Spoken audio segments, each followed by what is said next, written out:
সরকারের তরফে বড় ঘোষণা করে দিয়ে জানানো হলো এবার রাজ্যের সমস্ত দরিদ্র মানুষ সরকারি ঘরের সুবিধা পাবেন। 3টি সুখবর দেওয়া হয়েছে। 1. প্রথম সুখবর, বাংলার বাড়িসোচো যারা প্রথম কিস্তির টাকা পেয়েছেন তাদের দ্বিতীয় কিস্তির টাকা আগামী সপ্তাহ থেকেই দেওয়া হবে। তারিখ ঘোষণা হয়ে গিয়েছে। কত তারিখ থেকে আপনাদের দ্বিতীয় কিস্তি 60,000 টাকা করে ঢুকবে তাই ইতিমধ্যেই মুখ্যমন্ত্রী জানিয়ে দিয়েছেন। 2. দ্বিতীয় বড় সুখবর, রাজ্যে নতুন করে 10 লক্ষ প্রধানমন্ত্রী আবাস যোজনার বাড়ি দেওয়া হবে। নতুন বাড়ির জন্য কারা কারা আবেদন করতে পারবেন, কি কি শর্ত রাখা হয়েছে, কোথায় গিয়ে ফর্ম জমা করতে হবে, ফর্ম কোথা থেকে পাবেন, এই 10 লক্ষ উপভোক্তার মধ্যে আপনি একটি সরকারি ঘরের সুবিধা পাবেন কিনা জানতে হলে ভিডিওটি সম্পূর্ণ দেখতে থাকুন। 3. তৃতীয় নতুন আপডেট, এবারের বাজেটে ঘোষণা করা হয়েছে 25 লক্ষ নতুন উপভোক্তা বাড়ি বানানোর টাকা পাবে। আর আপনি যদি বাংলার বাড়ি প্রকল্প থেকে ইতিমধ্যেই টাকা পেয়ে থাকেন তাহলে দ্বিতীয় কিস্তির টাকা আপনি কত তারিখ পাবেন, টাকা পাবেন কিনা সেই বিষয় নিয়ে আজকের এই ভিডিওতে একেবারে চূড়ান্ত আপডেট থাকতে চলেছে। মূল কথা, আজকের এই ভিডিওটি সবার জন্যই অত্যন্ত গুরুত্বপূর্ণ হতে চলেছে। যদি আপনি মনে করেন আপনি একজন যোগ্য উপভোক্তা এখনও একটি সরকারি ঘরের সুবিধা না পেয়ে থাকেন তাহলে আপনার জন্য রয়েছে এবার সুবর্ণ সুযোগ।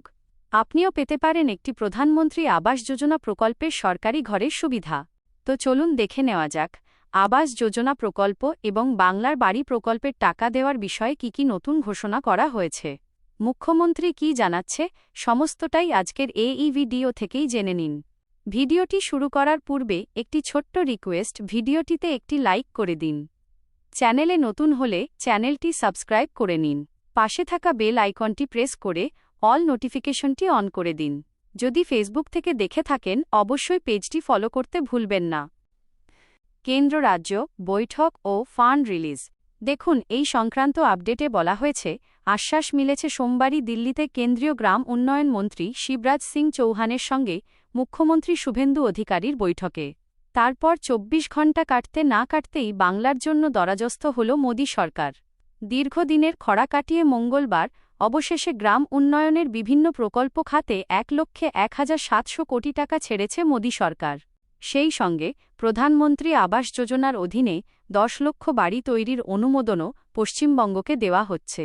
পরবর্তীতে সংখ্যাটা আরও বাড়ানো হবে বলে আশ্বাসন দিয়েছে কেন্দ্র এবং ইতিমধ্যেই বাজেটে ঘোষণা করা হয়েছে যেটা 25 লক্ষ উপভোক্তা হবে। অর্থাৎ এখানে 10 লক্ষের কথা ঘোষণা করা হয়েছে, সেটা কিন্তু 25 লক্ষ উপভোক্তা হবে। তাছাড়াও বলা হচ্ছে রাজ্যের পঞ্চায়েত মন্ত্রী দিলীপ ঘোষ বলেছেন আবাস যোজনার জন্য টাকা আসছে, নতুন করে সমীক্ষা শুরু হয়েছে, বাড়ি বাড়ি গিয়ে সমীক্ষা করা হচ্ছে। যাদের বাড়ি পাওয়ার কথা ছিল কিন্তু পাননি তারা 20 জুলাইয়ের মধ্যে টাকা পাবেন। অর্থাৎ নতুন করে কিন্তু 20 জুলাইয়ের মধ্যে প্রথম কিস্তি 60,000 টাকা দিতে পারে, এমনটাই কিন্তু এখানে বোঝা যাচ্ছে। অথবা এখান থেকে কিন্তু এটাই আশ্বাস পাওয়া যাচ্ছে যে 20 জুলাইয়ের মধ্যে প্রথম কিস্তি 60,000 টাকা পেতে পারে। যারা বাড়ি বানানোর জন্য এখনও পর্যন্ত প্রথম কিস্তি পায়নি তাদের বাড়ি কিন্তু সার্ভে করা হচ্ছে। কিছুদিন আগে কিন্তু কয়েকটি জায়গায় সার্ভে করা হয়েছে, এমনটাও কিন্তু খবর উঠে আসছে।